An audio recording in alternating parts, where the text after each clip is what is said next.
Well, the Super Bowl is over, and we are now as far away from meaningful football as we're going to be on the calendar. But fortunately, the football season never truly ends. If you're a Dynasty manager, we're going to continue our look at the 2026 rookie class.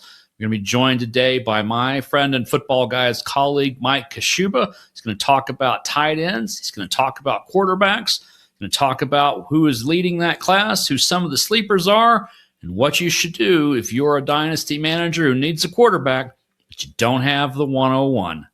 All of that next on Dynasty Compass.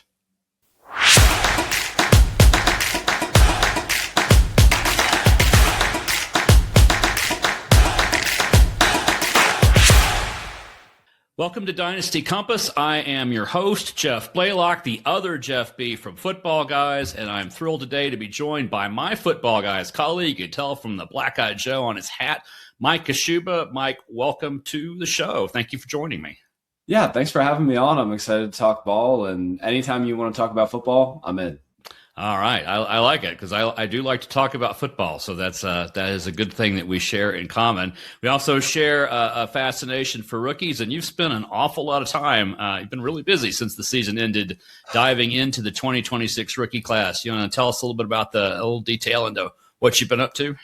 Yeah, so we're working on the rookie guide right now. It's going to drop the day after the Super Bowl. Between Jeff, Dave, and I, the other Jeff B. I'll say you're the primary Jeff B for now. We've written 157, 160 scouting reports on quarterbacks, running backs, wide receivers, tight ends. No centers, which is unfortunate, but I have written scouting reports for centers, left tackles, left guards, anything you need. So on Footballguys, we're going to have a great product coming, and I'm really excited for the rookie guide this year. Yeah, it's really neat. I've seen some previews of it, and we're able to put some screenshots up. I love the format that we're in. We're in more of an electronic format than we've been in before, so it's exciting. I'm really excited to see it.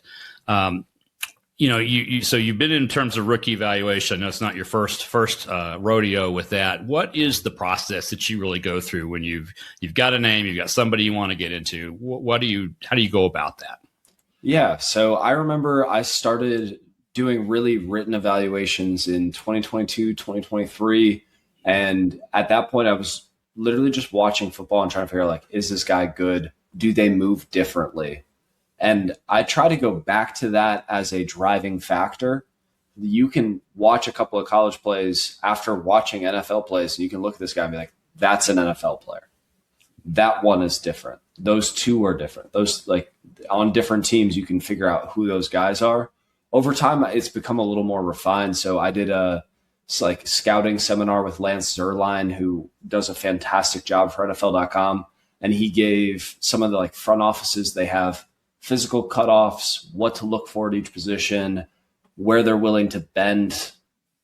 People are willing to bend their height for wide receivers, but they're not willing to bend BMI for running backs. But some programs are, but these are the specific programs that do. And just trying to figure out where all of the details come in, but really keeping in mind that initial thing, is this an NFL player or is it not? And it's been an absolute blast looking through it. It's very different for quarterbacks than it is tight ends. I'm doing quarterbacks and tight ends this year.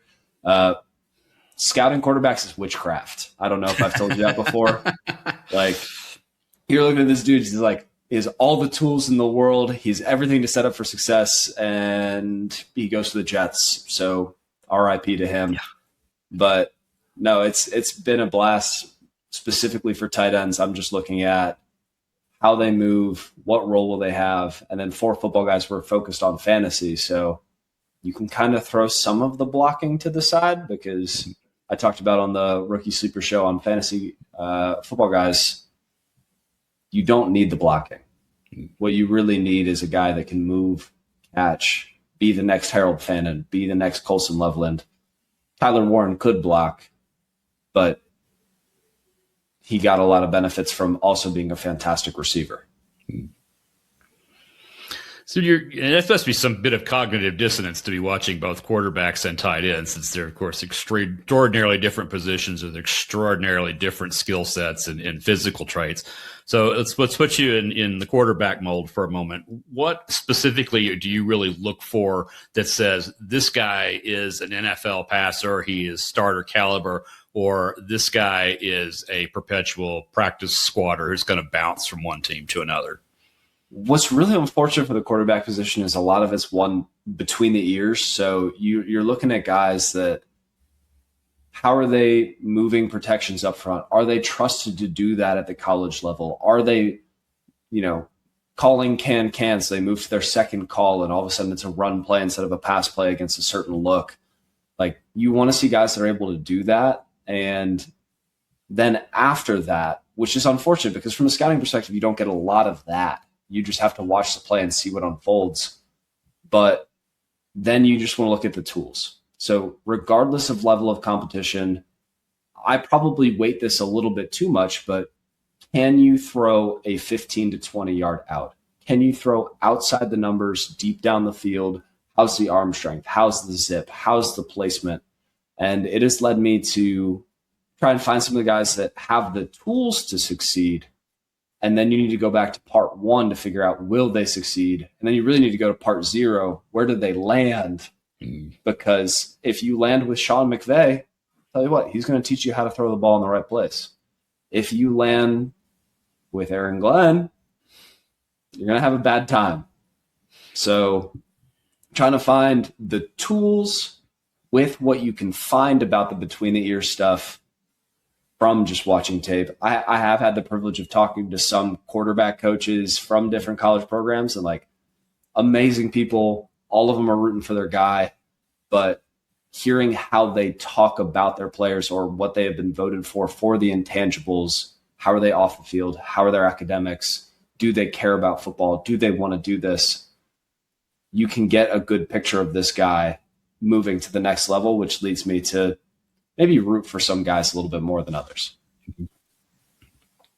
Yeah, and we'll get to a little bit of that later, but it said aside from going to the Jets, which is a red flag for all of us, I think just about any dynasty manager knows that that's a red flag for a quarterback. We have a nice long history of that. But aside from going to the Jets, I mean, at this point, we basically know potentially one quarterback's going somewhere specific, which is Mendoza, as probably the 101. But other than that, basically, they can go anywhere right now. So we'll put the Jets aside for a second and say, what are some of the red flags that you look for when you look at a quarterback? You say, it doesn't matter whether he goes to the Jets or Sean McVay. This one's going to have trouble. Yeah, I think it's just the consistency in the arm talent. Sometimes you can see a guy one time, they will make the perfect 50, 60-yard pass. It's beautiful. Everyone claps and is excited. But how often are they actually doing that? How often are they hunting into that tight window throw that will translate to the next level? And you can look at, I've looked at guys all the way from D3 up to SEC competition. A tight window throw in between the numbers is a tight window throw in between the numbers. It doesn't matter who's there. It doesn't matter who you're throwing to. If you can get that zip in there, you can really find those things and throw with anticipation. That's what I'm looking for. So the guys that don't throw with anticipation, they need to see it come open. They don't have the arm talent to fit it into those windows because they can't throw it fast enough.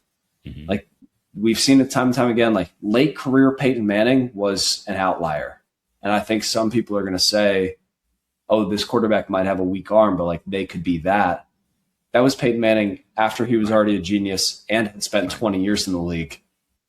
A rookie's not going to be that, and he's not going to get the patience from a quarterback's coach to do that. So I'm looking for arm strength. I'm looking for maneuverability in the pocket. How often are they letting PFF does a great. It's unfortunate to just like look at that and sort it, but you can also kind of see it when you're watching film, like pressure to sack ratio. How often are they letting the guy run to their face and that becomes a sack?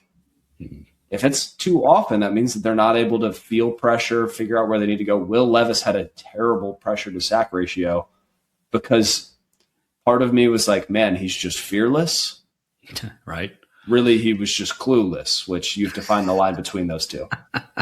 It's a fine line sometimes. It's a very, very, very fine line. Well, let's switch over to tight ends for just a moment, because obviously a tight end is not required to put a ball in a very tight space in a matter of a split second. So what are you looking for on tight ends? And then also, what are you looking out for? What are the red flags for tight ends when you're scouting them? Yeah, I think tight end, some of it is easier, but some of it is much harder. When you're looking at guys, you want to find those elite movement skills. So you'll see as you're looking at this rookie guide, I put a big emphasis on guys that were they a multi-sport athlete in high school? Did they do an extra sport in college? Like, do they have NFL bloodlines? When you look at all of those things, you can find the guys that, John Michael Gillenborg, the tight end for Wyoming. No one's going to know his name right now. I promise post-combine, you're going to know his name. He's so fast. He's so strong. Yes. He's able to move in a straight line very well. And NFL teams put a big emphasis on that. So you want to find the supreme athletes. And then after that, you want to find, can they block or not? Early in the process, I put too much of an emphasis on the blocking because I pull the curtain back, played tight end back in the day. I'm very partial to guys that can move, defensive linemen. Right. They can move all of these things. The NFL is shifting away from that. You can get a second tight end who might be second on his team in snaps, but is first, second, or third in targets. Right. I'd rather have that guy, even though he's on the field for only 60 to 70% of snaps. Yeah, and I think you bring up something really interesting, which is we've seen a shift. It's an ongoing shift. I think it's going to continue of multi-tight end sets becoming a tool that's used quite a bit. I mean, even we've talked about Sean McVay already, but Sean McVay, not somebody who typically ran that in the past, is one of the top teams running that this year. So all of a sudden, that blocking part is not necessarily what gets you on the field anymore. It used to be the thing. If you couldn't block, you weren't going to be on the field. Now, if you can't catch, then all you can do is block, and that may not be the skill set that's needed anymore. Yeah, I wish that blocking was more of a part of the game because I think it's super important for a tight end's development. And we're going to see all pro and Pro Bowl voting shift to the guys that can only catch the ball. But right. How is that different? How is that different than a wide receiver? What are you doing differently? You're just a big wide receiver. Well, in Dynasty, that's what we want, though, is those big wide receivers. The blocking tight ends don't get us points, I'm afraid. I want to start a blocking tight end league or a blocking whatever league. And I had this brainchild to take us completely off the tracks. I want to draft a whole offensive line, and you gain points for rushing yards, but you lose points for sacks and tackles behind the line of scrimmage. And that's all. You only draft offensive lines. So it's like a 8-man league. You draft 4 of them. That's your whole team. Could be fun. That could be fun. That could be fun. That sounds like the sort of very esoteric, insidery kind of thing, because there's not a whole lot of folks who can name the centers, let alone scout them the way that you can. So remind me not to get into that league with you, because I just hand you my money, because I'm not going to win that. Yeah, you mentioned a second ago, tight end in terms of development. Tight end's been traditionally a slow developing position. Now, we've been blessed the last few years by having tight ends who've come out immediately and been significant players in their offense. But that has been unusual if you look back at the longer stretch of tight end history. So what's from a tight end that you see now, what says this guy is going to be, a tight end 1 type player right out of the gate versus it's going to take 2 or 3 years? And just at the talent level right now, because obviously you can have all the talent in the world, but if you're stuck behind 2 other tight ends on the depth chart, that's just the way that is. So just from a talent and a talent and capability standpoint, what's separating the tight end 1 types from everyone else? Yeah, I think it really goes into their route running, their ability to find space in zone coverages. We oftentimes, as scouts, we only look at movement skills. So you want to figure out, how are they moving? Do they move differently? But there is a cerebral part of tight end, which I think we joked earlier that quarterback and tight end are super different. There's a lot of similarities, and you see a lot of converted quarterbacks move to tight end because they need to understand where to sit down in the zone, how to make a good quarterback friend, how to be that target that when things break down, I'm able to find Trey McBride, because he found the soft spot in the zone. He's able to find a perfect target for his quarterback.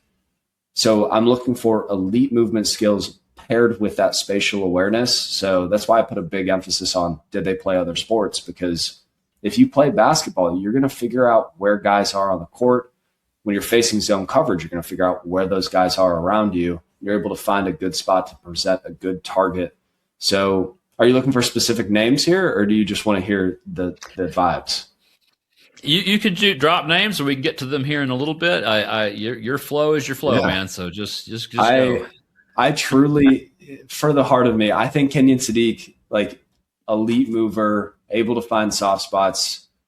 Like, he might not be a can't miss prospect, but he's very likely to be the tight end 1 in this class. I think he's a lot closer to the other guys than we like to admit, because when we're talking about Eli Stowers, he is a converted quarterback with the size, with the hands, with the spatial awareness. And then even as you just go further down the list, like Justin Jolly from NC State, Max Clare, before he was at Ohio State, he was able to be that receiving threat. He put on a couple of extra pounds to show that he could block. Tanner Koziel, like, I think there's a lot of other tight ends that have the capability to be that tight end 1 in year 1, but the landing spot will matter, because if they ask them to block, a lot of these guys can't really block that well, but I love them. So this is these guys you're mentioning really more of an offensive weapon than perhaps can see the field early on in their careers, is what you're saying. I mean, they're either going to see the field for 70% of snaps and be a tight end 1, or they're not going to see the field at all, and I'm going to look like a goofball for where I put them in the rookie guide. That's what the taxi squads are for, I guess. That's the difference between those instant hits and the guys who take 2 or 3 years, which is said that used to be what we would normally expect, but we've been spoiled by the Brock Bowers and the Sam Laportas and the Trey McBrides of the world, who have led us to believe that a tight end can come in and immediately be that threat. Because as you mentioned, I mean, it's a cerebral kind of position. There's a lot you've got to think about. You have to be able to do things with running and with passing. You got to be able to catch. You need to be able to block at least a little bit. And you need to be able to find soft spots and zones and all those things and all of that while being your quarterback's best friend, which means you need to read your quarterback's mind on top of all of those things. So it's not necessarily a position that somebody can just walk onto an NFL team and get. So I do think we've been blessed by that with some of the talent we've got here. But it just seems like with how complex offenses are these days, to continue to expect that even from Kenyon Sadiq is probably being a little overly exuberant about what year 1 is going to look like from this class. Yeah, I think this class is a tough one, and like we'll get into it later, but there's this idea that he is the crown jewel of the tight end class, and he certainly could be. I don't know if it's as much of a slam dunk as we think. Yeah, I mean, it seems like, and we'll just go ahead and stay on tight end since we're rolling on that. It seems like there's a consensus around Sadiq as being that tight end 1, but I don't know that it's as strong as what I've been hearing or seeing about Jeremiah Love. And I had Dave Kluge on last week and asked Dave if Jeremiah Love was the real deal, and his answer was yes, he is. Next question. So there was a clear number 1 in his mind. I think from what you said, Sadiq may be the number 1 for you out of this class, but it doesn't sound like the gap between him and everybody else is as great as it clearly seems to be for Love and the rest of the running backs. Yeah, I've taken a look at some of the running backs, obviously not as much as Dave because he's been crushing it over there. But as I look at these tight ends, I think, what if Sadiq goes to a scenario where they want him to be able to block, and he is a very competent blocker. He is not the people mover that a lot of guys are looking for. So is there a world where Max Clare, Eli Stowers, Justin Jolly, Tanner Koziel, John Michael Gilmore, like one of those guys goes somewhere else and just flourishes immediately, similar to like the Tyler Warren, Colson Loveland debate that we had last year, where Tyler Warren came out the gates hot, heavy, ready to roll. And then Loveland just came on strong at the end. So, there's a world where it just takes a little bit of time for Sadiq. Yep. Yeah, landing spot definitely important. Not only do you need an offense that functions, you need a quarterback that functions. So we'll go ahead and rule the Jets out again as we continue to pick on the Jets week here at Dynasty. Can rule the Steelers out too. Well, they already have about 7 tight ends, don't they? Johnny Smith's a free agent. Darnell Washington, tight end 1. Pat Freiermuth, tight end 2. We'll be good. Yeah. Well, and you don't have Arthur Smith there anymore. You had some names earlier, but a couple of the guys you could see kind of in that next tier. So imagine kind of an ideal landing spot for some of these guys. You can go back and pick up Sadiq too if you want to do this. But if you could take the first, 2 to 6 tight ends, whatever your kind of top band or bands is or are, and pair them with ideal places to land that would make them not necessarily instant dynasty stars, but certainly highly sought after, you should draft these guys kind of picks. Who would they be and where would you send them? Yeah. Ideally, I'm just going to list a couple of teams first because really a lot of these guys would do well in each of these teams. But the Kansas City Chiefs, whether they move on from Travis Kelce or not, like they need a plan for post Travis. So if they take a Sadiq, if they take a Michael Trigg, if they take, Tanner Koziel, this is going to give them the succession plan, which would be good for them. Immediate impact. The Denver Broncos keep coming to mind. I've probably listed them 75 times on the rookie guide. Like that Joker role is real. And I think the Denver Broncos would be a fantastic fit. Miami Dolphins, they don't have a quarterback. They don't have a plan. I don't know who their offensive coordinator is right now if you put a gun to my head, but they have a desperate need at tight end. So I think there's a lot of good that could happen there. And then just looking a little further down the list, I think the Dallas Cowboys, I know a lot of people really loved what Jake Ferguson did last year, but as Jake Ferguson was doing his thing, we kind of realized he's a bit of a jag. So if you take Jake Ferguson and all of a sudden he's looking across the line and he sees that Michael Trigg, Max Clare, Eli Stowers is the tight end too, maybe we move Jake Ferguson to a blocking role and you let the young guy get a little more reps. I say too, we are focused, of course, on these top talents and potential round 1 kinds of dynasty picks. But I've always said that one of the keys to being able to sustain a dynasty is to find round 1 rookie talent with your round 3 kinds of rookie picks. Do you have like a favorite, maybe NFL day 2, day 3 guy, someone who might be around that third dynasty rookie round draft that you say, this is someone to spend to pick on, may not be a star immediately, but he's got it. And it's just going to take some time for him to adapt to the NFL kind of game. Yeah. So I pulled up my Footballguys. These are the final boards that I submitted for the rookie guide. So sneak peek for everybody listening. Joe Royer, Jack Endries, Eli Raridan, and Tanner Koziel.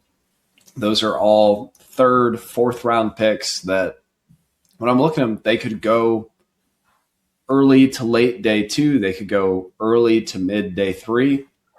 And if they land in the right spot, you're looking at a guy in each of them that brings something in the blocking game that can get you excited, but brings so much in the passing game that they're just going to have a role whether we want them to or not. Like they could go to a situation where they're just kind of stealing from the main tight end that is there. But it's hard for me to see a world where Tanner Koziel or, Eli Raridan goes to a team and just disappears completely. So, yeah, I think there's a couple of names in this draft. And that's why we talked about Kenyon Sadiq. He is the number 1 top dog, best tight end in the class. Don't know how big the gap is between him and we talk about tight end 2. I don't know how big the gap is between him and tight end 6. This is a deep class. There's a lot of strong tight end prospects. They just don't have as high a ceiling as Sadiq because he's such a physical specimen. Let's turn our attention a little over to quarterback, where we also sort of similarly have a consensus 1 and then a lot of question marks after that. And my guess is, even though you've spent a lot of time with this and you love the rookie scouting, my guess is you're going to tell me that the quarterback class is not as deep as the tight end class that we're talking about. But I may be surprised, and you can convince me otherwise. But it seems like we've got Mendoza, and then I don't know. No, I do think it is Mendoza, and I do think that he is the locked and loaded. He's going to go number one overall. Number one overall picks normally play between 70 and 80 games at worst. So he's going to play a lot. He has all the tools. I comped him to Matt Ryan. I think he's a very good quarterback prospect. Quarterback 2, there's a couple that I like a little bit. And what's tough with this is that the NFL is such a quarterback needy league. One of these guys is going to sneak back into round 1 or early day 2, a la Tyler Shuck. Today, right now, who's 2, who's 3, Yep. and any more you want to go through? Right now, 2 is Ty Simpson. Something that I like to look for is, did they declare before they had to? And then what kind of program were they at that they would declare before they had to? Ty Simpson, when I talked about the first part of a quarterback, you're looking at what they're doing between the ears. He was given a lot of responsibility for Alabama at the line of scrimmage. So he's adjusting his blitz protection. He's making adjustments to his routes. He's changing the play to adjust for what the formation is in front of him. So I think Ty Simpson has between the ears. His throwing motion makes me want to cry. Like, I need him. Dude, just hit a 15-yard end. Please. Just hit one. Or like 2. Sometimes he's a precision thrower. Sometimes he's sailing past his 10 yards over the guy and it's becoming a pick. But the between the ear stuff is good. So I like Ty Simpson as the 2. After that, Nussmeier made himself a lot of money at the Senior Bowl. Poised, composed, looks like a coach's kid because he is. Right. And I think those NFL bloodlines are going to get him a long way. The big name that I think a lot of people are going to talk about as QB2 is Trinidad Chambliss. My red flag with him is, why are you suing the NCAA to go back to school unless you got bad news from the NFL? Right. He's already undersized. He's already old. He played at another school for a while. He was the Ole Miss backup before he became the Ole Miss starter. He wasn't asked to do as much as Jackson Dart was, but he's able to do more outside of structure because he's smaller, but he's shiftier. Like, I can see a world where he becomes Russell Wilson. I can see a world where he becomes a practice squad quarterback. And I just don't know where to place that bet as it stands with Chambliss right now. Yeah. It's kind of fascinating that we're still sort of in that envelope world between pre-NIL and whatever NIL is going to become eventually.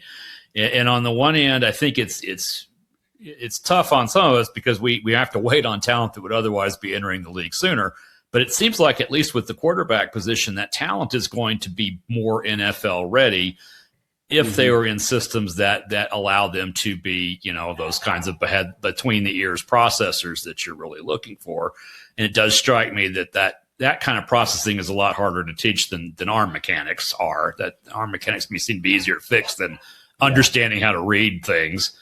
But what do you think about that? I mean, are we kind of in this sort of lull period between where the great quarterbacks have been and where they're going to be, because NIL has kind of pushed this class back a little bit? Not this class 2026. I mean, this class, the next round of really good quarterbacks.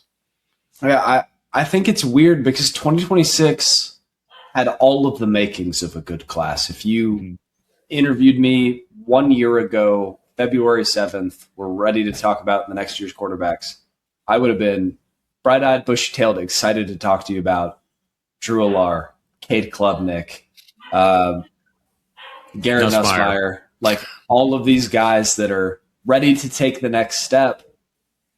It was just a bad year for all of the top guys. Yeah. Like, it was kind of a perfect storm where Allar gets hurt, Clemson implodes, Nussmeier plays through an oblique injury, and like I tell you what, I watched Nussmeier early in the season and late in the season. Like early in the season, Nussmeier, I could be convinced. Yep. So it was just kind of this perfect storm where all of the top guys kind of fell off, but they still could be good. They just didn't set the league on fire like we expected them to have QB1, QB2, QB3 all in the top 5. Now it's maybe QB2 at pick 25. Yeah. It does strike that, particularly when we're talking about Superflex formats, if you are a QB needy team in Superflex and you don't have pick 101 in your Dynasty draft, what should you do here? Should you reach on a quarterback in round 1? Should you punt the position to next year and trade down whatever draft pick you have or focus on another position? Or should you do everything possible to get the 101 pick away from the guy who's got it? So I saw this question on there and I love it because this is like the theory behind Dynasty. Yeah. And every single year we do this. A quarterback goes in round 1. We immediately write them off because they weren't talked about as this surefire can't miss guy at this time of the year. 2 years ago was Bo Nix. Mm-hmm. He's been pretty good for fantasy. Last year was Jackson Dart. He's been pretty good for fantasy. And I think this year there's going to be someone, I think it's Ty Simpson, but we'll see how it plays out, that goes in round 1 but gets some of the shade from guys because he wasn't hyped up for 4 months like Fernando Mendoza is about to be. So if you don't have the 101, you trade back until the range where Ty Simpson is going, probably at the front of it, and then you pounce on him, you take him at the 111, 112. I have him ranked as early, I think he's 108 or 109 in the initial rookie guide. If there is a first-round quarterback that is not named Fernando Mendoza, take him because we've been wrong so many times before. Scouting quarterbacks, it's witchcraft. And if he plays, even if he's not good, he's going to gain value. So, even taking another step back, Dynasty managers, we pretend that we're all long-term focused and we're able to evaluate guys. We're all so much smarter than our redraft friends. At the end of the day, there's a quarterback that's playing and we're going to think he has a job next year. We're going to value him higher. So all of a sudden, Bo Nix gains value even though he played. Even going back to 2022, Kenny Pickett gained value from his rookie season, even though he played awfully. Tyler Shuck gained value. Shadur Sanders gained value. If a rookie quarterback plays and looks like they will have the job, they're going to gain value. So take a swing on Ty Simpson. If he goes in round 1, ideally your rookie drafts are after the draft. I'm in a couple of sicko leagues where we draft before, but that's because we're degenerates. Yeah, exactly. I fortunately not in one of those leagues. I know folks who are, and I can't believe it. Of course, I also know people who are in Devy leagues and already drafted these guys several years ago. So they're already looking at 2029. Yeah, but I am looking at 2027, and so that to me is kind of the second piece of the puzzle. Is if Ty Simpson's scaring you off, or he ends up at the Jets, who reached for him at pick 107, 108, 110, wherever they are in the NFL draft board, and the landing spot's not ideal for him. Is 2027 the year to go for quarterbacks? Yeah, I'm pulling up my notes on some of these guys. I mean, Dante Moore, I evaluated him 90% of the way because I thought he was going to declare. Dude, live arm, good system, good size, does all of the things. Julian Sand could come out. I'm not super sold on him, but could be good. Arch Manning, Lenore Sellers, we're entering the same thing. We're in 2026. I could have listed 4 or 5 names I'm really excited about. But now there's 2 to 4 names that I thought were coming out in 2026. They're waiting a year. I think they're going to be great. Part of me, I know 2027 has been the Jeremiah Smith draft since 1994. Exactly. Before he was even born, we were just thinking about what if there was this guy. Yeah. I think Lenore Sellers is going to give some people some thoughts if he goes number 1, number 2, number 3. And now you're a quarterback needy team and you're staring between Jeremiah Smith and this freakazoid of a quarterback who is so fun at his best. Now we know that the quarterback position is all positions are somewhat draft capital driven or strongly draft capital driven, but quarterback in particular, I mean, it's really, really hard for somebody who's a day 2, day 3 kind of a draft pick to ever make any kind of a mark in the NFL at all. Is there anybody in this year's class that's, in that sort of day 2, early day 3, or even undrafted free agent kind of realm who, obviously got to have right opportunity, right chances, right system. Anybody out there with the kind of talent who could conceivably be that guy in the 2026 draft? Yeah, so depends on how many names you want, because I've watched, I think, 28 different quarterbacks for the rookie guide. So late day 2, we're talking about Nussmeier, Chambliss. Depending on how that goes, there's been some buzz that he could go first round. Klubnik was a track star in high school who ran the 400-meter dash so fast. Yep. All the tools. Big fan. Yep. But if we want to go even deeper sleepers, I mean, I'm addicted to Taylor Green. 6'6", arm like a cannon. I don't know if you've listened to the Footballguys rookie show, but we did our sleepers episode. I could not stop talking about him, Cole Payton, and then the last guy I want to talk about, Jack Strand. Learn the name. Jack Strand. Minnesota State University Moorhead campus, D2 school. Dude, 6'4", 240, cannon of an arm. And when we talked about like what goes into a good quarterback, he's making at the line reads. He's able to make NFL level throws. It's obviously against a different level of competition there, but I can't stop rooting for the guy. So maybe he doesn't get drafted and my whole day is ruined. But I think there's a world where he goes day 3. He ends up like a pretty solid camp arm, becomes a backup over time. Maybe the starter goes down. He gets a shot. I just think if there is a, Kurt Warner in this class, it is Jack Strand. Jack Strand. Yeah, I mean, you said it earlier. It's like if you can hit a tight window, it doesn't matter who you're up against. Tight windows don't get any bigger because you're playing quote unquote lesser competition. Tight windows are still tight windows. And you want to do a little bit more detail on the other 2 guys that you mentioned along with Strand? Yeah, so Taylor Green, 6'6", cannon of an arm. I saw both him and Cole Payton at the Senior Bowl. I mean, just the zip coming out of his, like when he releases the ball, it is coming at a velocity that is different than other quarterbacks around him. It will be regular at the NFL, but when you're looking at college quarterbacks, the velocity matters, and he has all of it. Yeah. All of the tools are there. His mechanics, not that great. He releases kind of towards the top of his arc, and what that ends up doing is that he sails a lot of balls. Yeah. So he'll hit it 5-10 yards over a receiver's head. If he puts it together, I talked about this before on the Footballguys show, but his range of outcomes, we do this range of outcomes, it can go from practice squad all the way up to Hall of Famer. I mean, it's the biggest range of outcomes that I have. He could be the most fun camp arm in the league. He could be, QB2 in Dynasty 3 years from now because he puts it all together. Yeah. I think that percentage is very small because a lot of the times guys don't put it together. But if he does, it's like that unrealized potential is so exciting to me. I would like to go into coaching, so I just want to talk to him about how to fix it and make it work. And then Cole Payton, he was the North Dakota State University quarterback. He sat for 4 whole years because they had Cam Miller in front of him, who was doing a great job. And why would you move on from a guy who's moving you into FCS titles?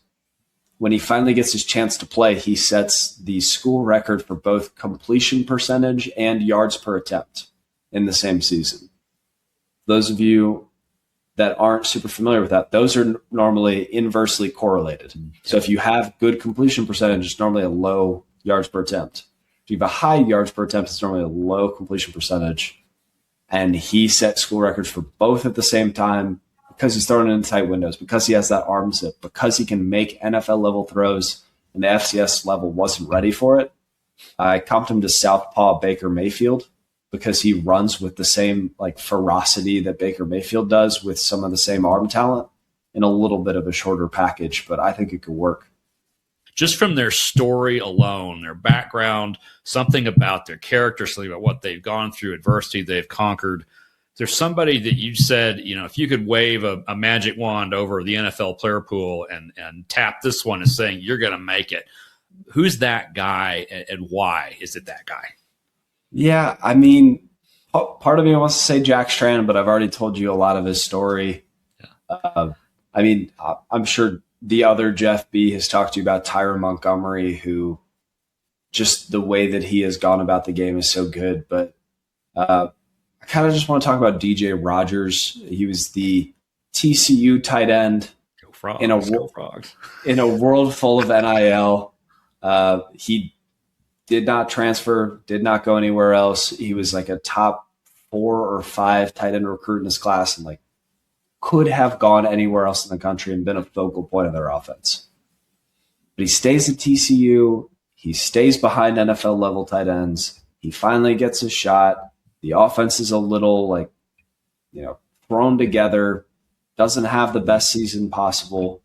But I talked to him twice at the Senior Bowl just because he's such a nice guy and great head on his shoulders. And when I asked him, who does he model his game after? He said George Kittle, but just kind of laughed about it. And then after I turned the mic off, he goes, yeah, when we're blocking, these hands are rated E for everyone, so they can get it.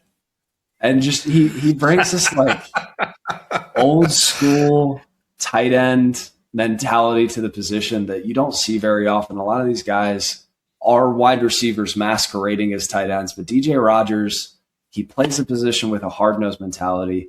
He did the right thing in college, staying at the same program. He's loyal to his team. He did all the practices. He put all the work in. I just wish I could make him real George Kittle. I throw darts at people I could cheer for, and he's definitely one of those. So let's close out this discussion. Thank you so much for joining me today, Mike. Let's got the rookie guide. It will be out the Monday of the Super Bowl. We're recording this before the Super Bowl, but it will air afterwards. So just put past tense on all the future tense we've been using for it. But tell us a little bit more about that, or what else you've been doing at Footballguys, or elsewhere, so folks can find you and be excited about what you got coming up. Yeah, so whenever this drops, you can go to footballguys.com, search Rookie Draft Guide. You can join the wait list now so that no matter what you're doing, no matter what's going on, you can just go ahead and get first access to it. There's going to be over 150 scouting reports on every fantasy relevant position. Not for the IDP folks. We'll work on that down the road. So if you want to find me, I'm over on Twitter, FF Mike Cash. If you want to find some more of my writing, 90% of it is at Footballguys. Some of it's at lastwordonsports.com. I'm doing a top 300 big board. So we talked about scouting centers, scouting left guards, scouting left tackles, scouting, slot corners who might go on day 3. That's my jam. I love that stuff. So I'll be dropping a top 300 board here pretty shortly at Last Word on Sports. Yeah, remind me not to get into an IDP league with you either. It's a good time. Mike, thanks so much for joining us, and thank you all for watching on YouTube or listening on Apple, Spotify, or whatever your favorite podcast platform is. Please like us. Please subscribe. Please do all those kinds of things that can help a show like this one grow. If you are listening on Apple and you've liked what you've heard tonight, or you like what you've heard from in the past, it'd be really helpful if you'd write a review there. That's probably the single best thing you can do aside from liking and subscribing. That'd be very, very helpful. And Mike, thanks so much again. I'm Jeff Blaylock, and I will see you next week on Dynasty Compass. Bye, everybody.